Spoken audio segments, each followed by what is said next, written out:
Plastics. Since the 1970s, scientists have expressed their concern about litter in the ocean. But there is some smaller big issue deep down: microplastics. They can come from larger plastic, or they can be designed to be just that small. Either way, these small particles can have large effects on marine organisms and their ecosystem.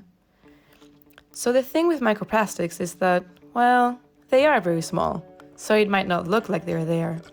Since the 2010s, researchers have poured a lot of effort and time into studying microplastics. There is still a lot that we don't know. Organisms can react differently to plastics, or ocean currents affect how and where microplastics get carried around. So researchers have to study, funny enough, in small scale. Piece by piece, if you will.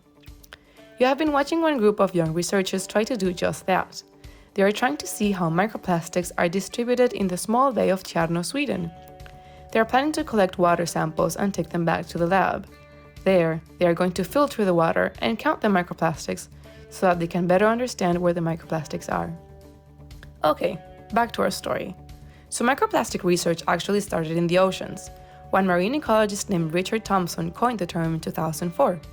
This allowed us to see microplastics differently than large litter, and as such understand that their effects are different as well. From there, it has expanded to investigate effects of microplastic on rivers, lakes, and even on land. We have since understood that microplastics, though small, are very mighty. They have large effects that we don't fully understand, and that is why we still need a lot more research. One way scientists categorize microplastics is by their shape.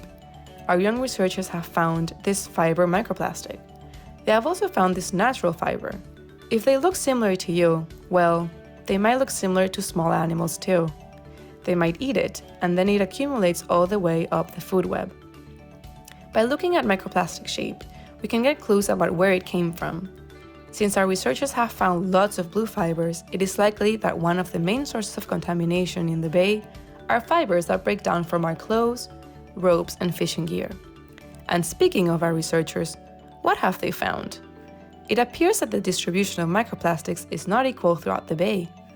While they expected the microplastics to be accumulated in sheltered areas, it appears that the midsection of the bay has the highest microplastic concentration.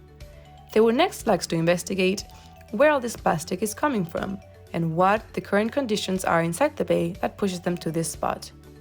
They would also love to know next how it affects marine residents of this area, so we will let them get back to their work.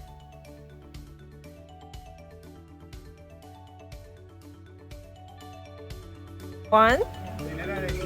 Plastic